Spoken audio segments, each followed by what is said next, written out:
Hello, welcome to Book Talk. At Book Talk, we have authors come and talk to us about books, and always we have great guests. Today's guest is a great guest that is going to share with us the unexpected moments, or rather, unexpected moments. And so we don't know what to expect, but she's going to tell us, and she's going to tell us how to deal with the unexpected moments.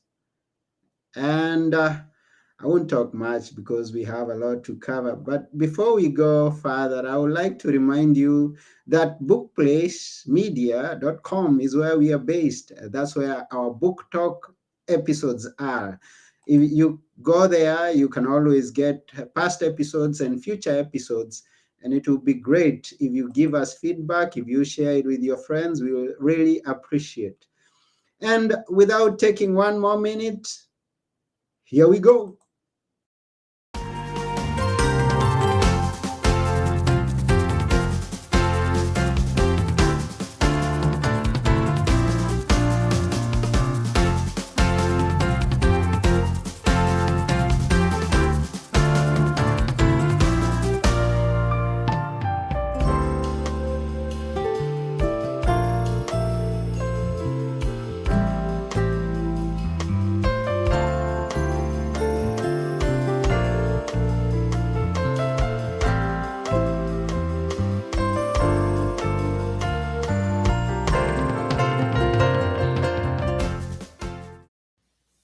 Welcome to Book Talk. I'm your host, Anthony Morore, and our guest today is Daisy Paige. Welcome to the show, Daisy. Thank you for having me on today, Anthony. It's my pleasure to be here. Yes, and we are honored to have you here. How are you? I'm doing well today, and yourself? I'm doing good too. And where are you? I'm in the United States. It's in Texas, in East Texas. Oh, I love Texas. Always. I'm always hearing of Dallas, Texas, but Dallas is not in the east. I'm not too far from there. Okay, that's good. It's good to know that you're from Dallas, Texas, the place that I love. And yeah, tell us a little bit of who is Daisy Page before we go even into the book that we are discussing today. Well, I grew up here in this small town near Dallas area, and I have three grown children now. I was raised in church. My mom was pianist, and so we went to church every Sunday morning, Sunday night, and Wednesday evenings. And my extracurricular activities consisted of going to church camp and doing anything that has to do with the Bible. I loved, I loved going to church and learning about the Bible. That was my favorite thing to do as a child. Wow, the Bible was your favorite thing to do as a child. Now, you just surprised me right there. You're talking about grandchildren. You don't look it at all. Oh, no, no, not grandchildren. As a child myself, Oh, I don't I have any got it. grandchildren. I thought I got. But I you're a thought I little had that. far off, though. I do have my oldest one is 31, and then I have a 28 and a 27-year-old. That's what I thought. I thought I had it right when you talked about grandchildren. Grown No, you children. didn't. Ah, okay, They're just grown children. okay, but we'll get there. So today we are discussing your book, Unexpected Moments. It's a beautiful book right there, and we want to find out how did you come to write Unexpected Moments. Well, that came by being diagnosed with a terminal illness. Um, After I was diagnosed, I had a vision from God who told me to. My time was near, but I have to tell my story from the beginning first.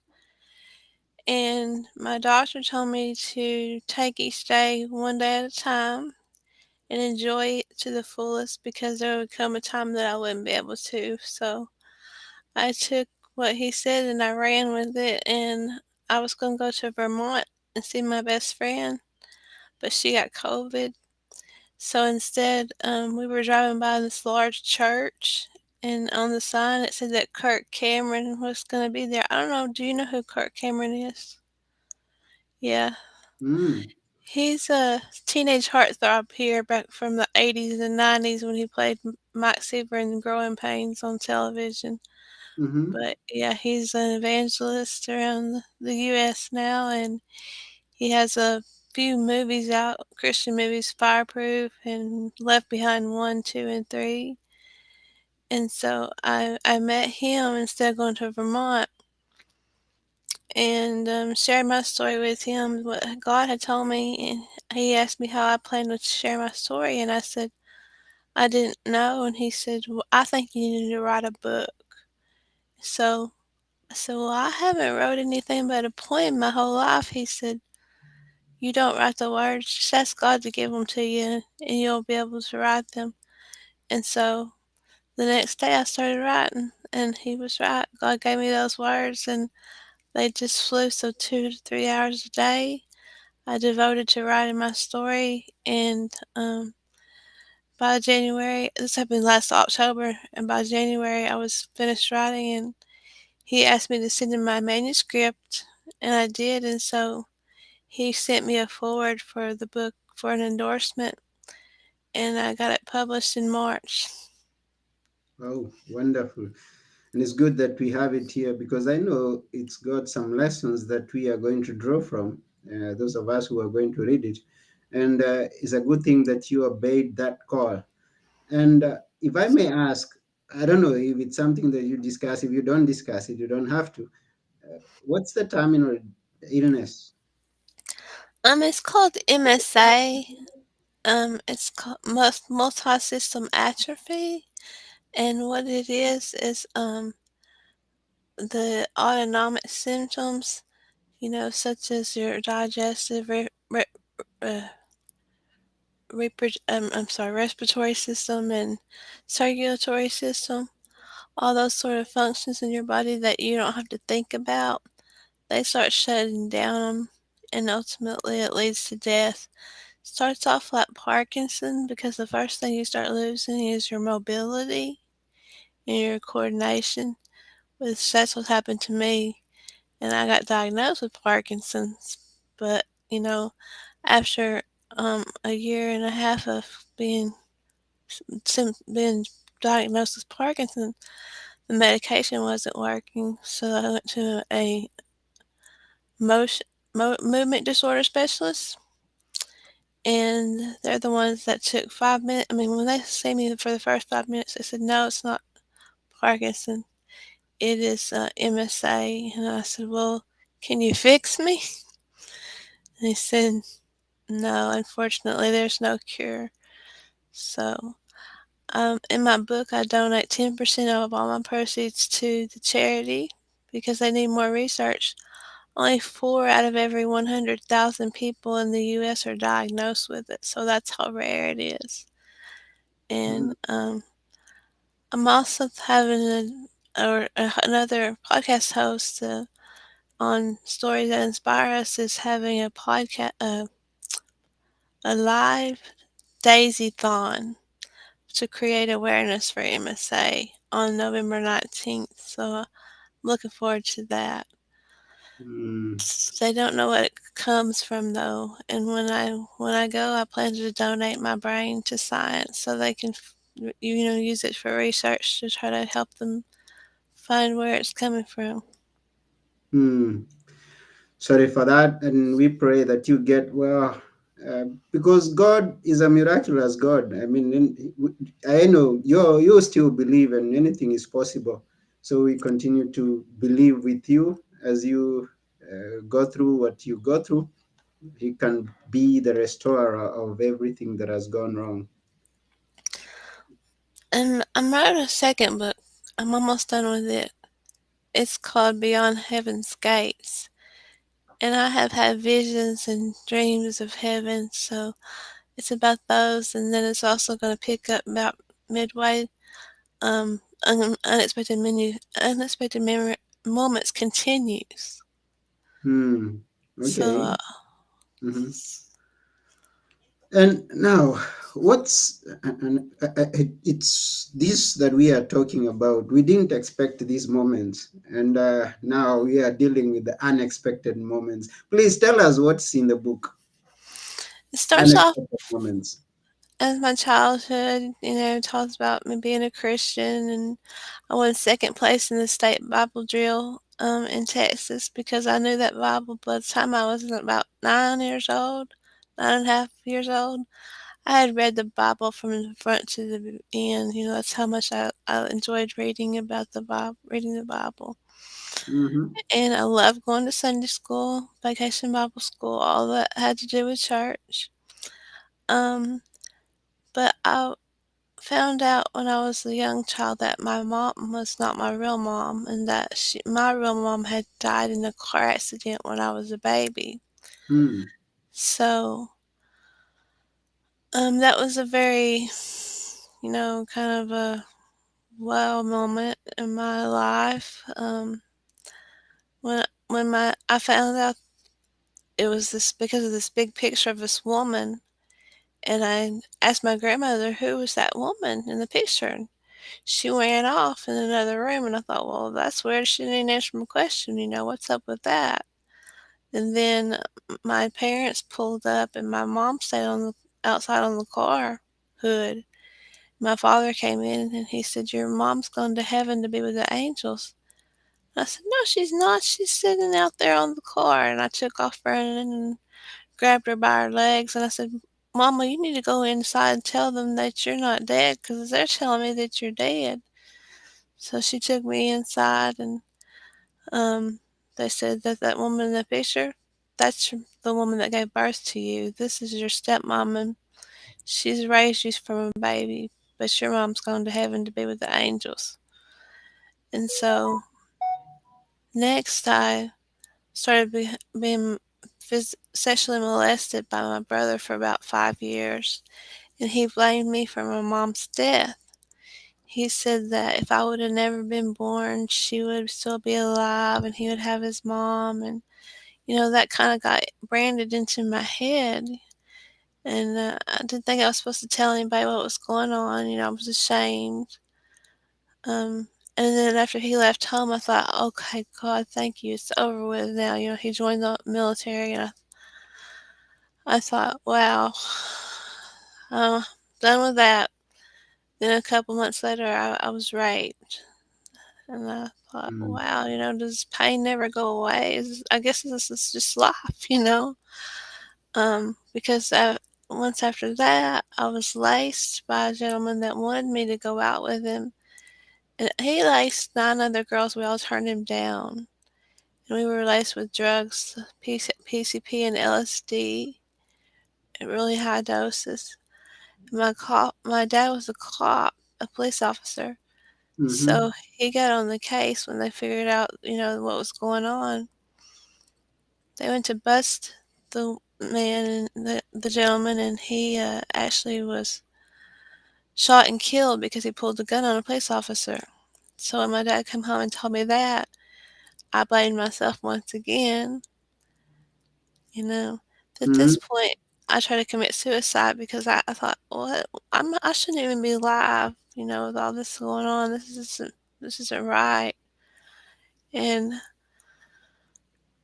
sorry, I get a lot of breath. I went into counseling, and my counselor told me to share with my dad and my brother. He was in town. She brought him into session because I had obviously shared that he had molested me. Hmm. And my counselor told me to tell my dad what was going on, and I told him about the rape first. And my brother, he stood up and he said, "Who is it? I want to go kick his butt." I said, "Well, you did worse and for much, much longer." And he said, "No, I didn't. You got me mixed up with the rape. It's all in your head. You're delusional." Mm-hmm. And my dad didn't believe me. He believed my brother. So I had unsupport at home, no support at home. I thought my stepmom knew, but I didn't know until 2 years ago that she didn't even know. They Hmm. never told her, so I just thought she wasn't supporting me either. And I wanted out of the house so bad because there was a huge gap in the relationship with me and my dad. So Hmm. that's how my story starts. Oh, and that's just the start. And That's just the start. it's just the start. And actually, already Dr. Manny Hill Poderaro says Unexpected Moments looks like a great book. I'll check it out. Kirk Camelon is amazing in spreading God's word. Amazing endorsement. Thank you, Dr. Manny. We appreciate Yeah, that thank feedback. you. Yeah. I was very honored to have his endorsement. That was huge to me. It meant a lot. I told him I wrote him a letter and when I was a teenager and asked him for his autograph picture and he didn't send me his autograph picture, so I took all his posters I had on my walls of him down.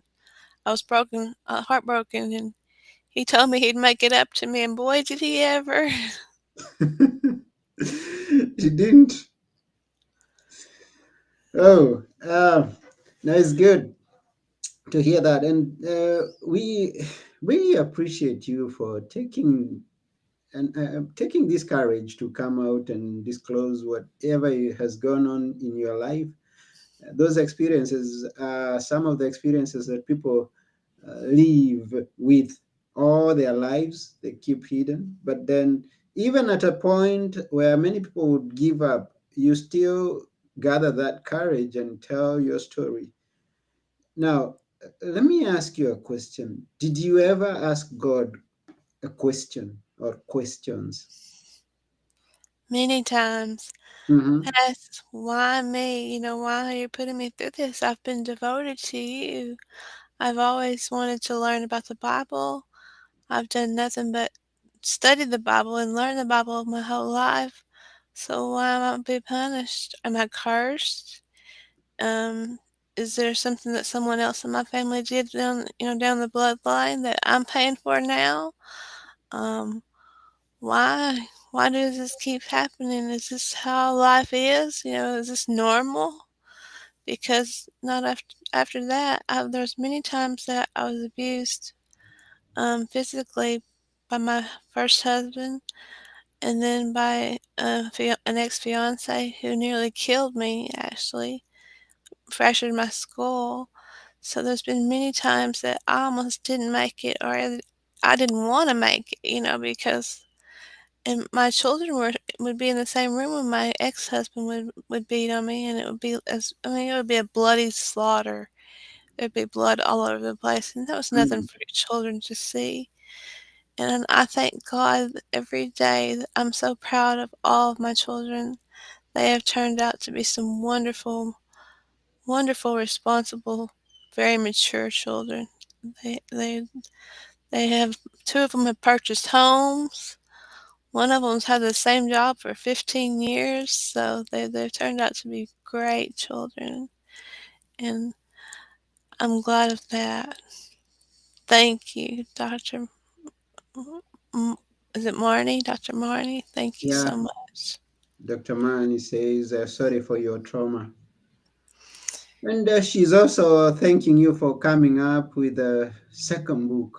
Really, we thank you for for everything that you're doing to humanity. It's a great thing that you're doing to humanity. Now, you ask God questions, and what was the answer? Is it the visions that you got? Is it some verses that encouraged you to keep on moving and have comfort still in the same God that you're asking questions? Well, there was many times, I did have this one really great boyfriend, but then I felt that, I didn't deserve him because he was so good to me. So when I was being abused by my first husband, I would pray to God, just bring him back to me. I don't know why I let him go. He was so good to me, Lord. I should have took that as a sign that this is how I can change my life. And he brought him back, and he helped me get out of the situation that I was in with my ex-husband, and after I got settled into a three-bedroom apartment with just me and my children, he left again, and I said, "God, why did you take him away?" And he kinda talked to me in my heart, where he always talks, he don't talk to you in your ears or your head, he talks to you in your heart. And he said, "Daisy, he served his purpose. He got you out of a bad situation, and without him, you would have never left that situation. So he did what he needed to do. He Hmm. did what I asked him to do." So there's Mhm. many times that God answered my prayers that way. So I just kept, well, I gotta stay on this road of faith. God knows where to lead me, obviously. Hmm. And he answered me with earth angels many times because, we do have angels here on earth. Sure. And I was blessed with a bunch of them. And a lot of them I've dedicated my book to. And that friend that had COVID, she passed away 3 days after my book was published.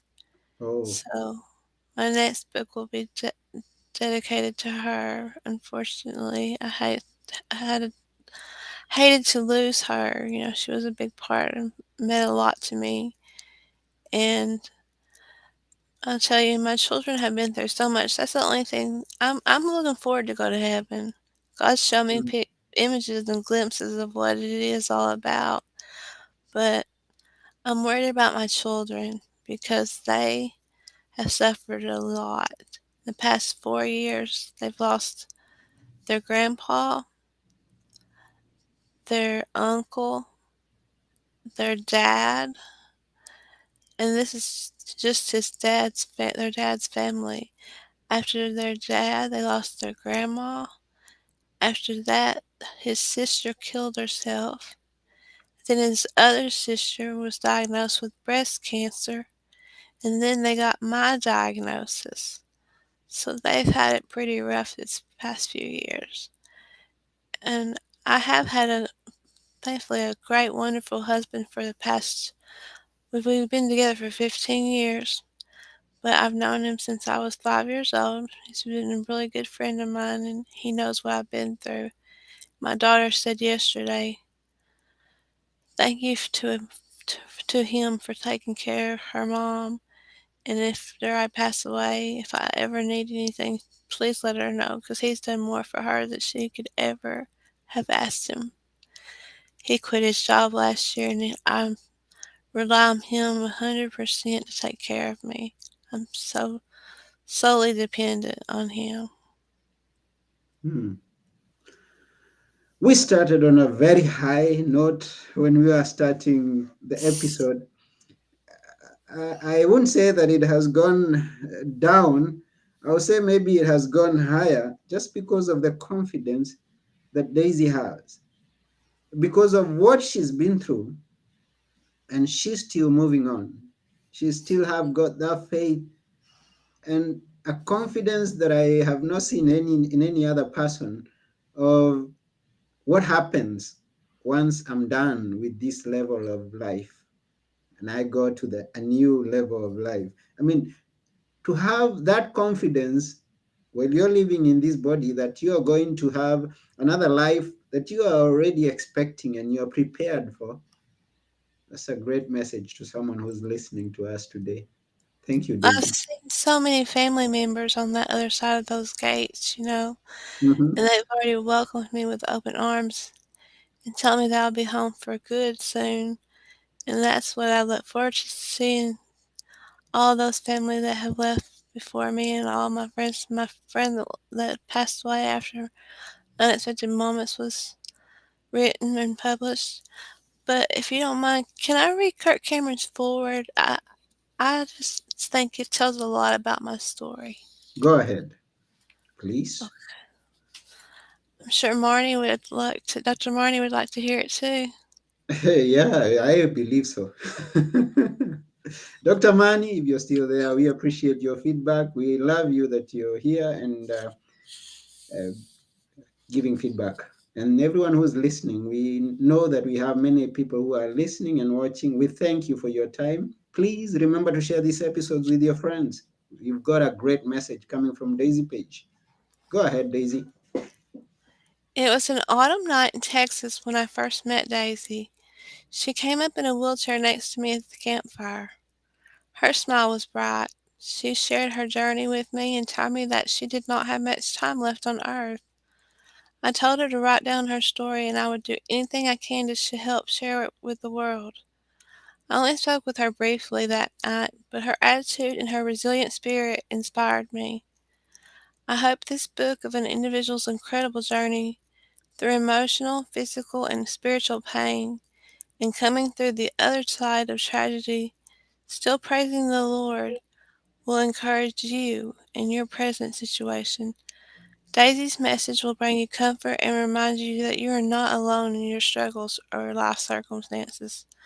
I pray her words bring you hope. There is one who knows the plans he has for you, plans to give you hope and a future. Jeremiah 29:11. Kirk Cameron. Wow, that's beautiful. God bless him. I know, right? I want to cry every time I read that. And I think, I inspired him. Kirk Cameron goes around the world inspiring people every day, and I inspired him. You are really an inspiration. I can tell you, Daisy. I believe many people who are also going to watch this episode are going to come out of here encouraged, inspired, and full of energy to keep on living life and making a difference to those people that surround them. Thank you, Daisy. You're welcome. I only have two goals, and the first one is to inspire others and motivate them to know that Christ and God are always with you, and they'll never leave you alone and won't put you through more than you can handle if you have faith. And I believe I went through what I went through to make me strong enough to handle this disease. My second goal is I want to create mo- more awareness for this disease since it is so rare, so that they can find a cure someday and others won't have to suffer. Hmm. And we pray that your call is fulfilled since you've answered to it. We pray that it's fulfilled and it goes to the edges of the earth, some places that you never imagined that it can reach. And that is why we are doing what we are doing right now. And before we go, is there something in the book that you would not let us leave without knowing or having a clue? Okay, definitely we are going to get the book and you tell us where to get the book. But is there something inside the book that you'd like us to not to miss in this episode? I want to share that don't take life for granted. You never know what's going to happen in a minute, an hour, a week, a month, or a year. I took life for granted, I feel. I never thought about thanking God for the little things, being able to wash your own hair, brush your teeth, or even walk for that matter. I used to be able to walk 11 flights of stairs a day, 3 times a day. I did yoga every day. I walked and ran on the beach. Now I can't do any of those things. And I wish I would have, thanked God back then when I could do those things. So it's just simple little things. They say stop and smell the roses. Do that. And do that. Think of your life as the rose and stop and thank God every day for those little things that you can do. Hmm. You know what, Daisy? Today, this very moment, we are only thanking God that we are listening to you. You are a blessing to this generation, and we appreciate you. Oh, thank you, Anthony. Yeah. So if people want to connect with you or go and get the book, where would you ask them to go to? You can find me on Facebook, at Daisy Paige Unexpected Moments, or Daisy Paige Author is the name once you search for that. Daisy Paige Author, and my link for my book is there. Because if you do buy it from Amazon or anywhere like that, I don't get as many proceeds. And I want to get as many proceeds as possible so that the charity gets more. Okay, that's good. And your website is unexpected-moments.com. okay. To all who are listening or those who are watching, the website is www.unexpected-moments.com. Go and connect with Daisy, go and get the book, and help towards the charity. Now, we have many other people with us here, and we appreciate all the other people who are watching and those who get to watch after we're through, those who get to listen to from the podcast platforms. We appreciate you. We also, before we go, maybe we'll read one comment here. Thanks a lot. You're such a strong woman and full of resilience. In spite of all, you're still strong. Such an inspiration. God bless you. That's coming from Peter Ladu Savio. Thank you, Thank you, Peter. Peter. Yeah, yeah. So says Daisy. Thank you. Wow, this has been the unexpected moments with Daisy Paige, and that's also the title of the book that we are asking you to go and get, not only to support Daisy, but also to support the charity that she is supporting. That's Unexpected Moments by Daisy Paige, and that's about it for today at And my Book. daughter painted the book cover. I just Oh, wanted and it's good to know that her daughter painted the book cover. What a good artist she is. We appreciate her and we thank her on your behalf. Wow. So that's about it. And it's been such a wonderful time here with Daisy, an inspiring episode. I mean, I think it's one of the most inspiring episodes that we have had at Book Talk.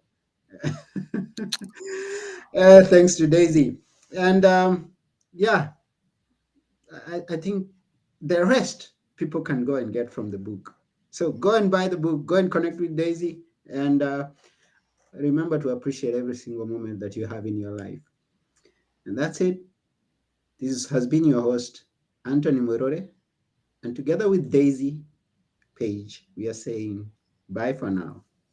for that. Thank you. Thank you.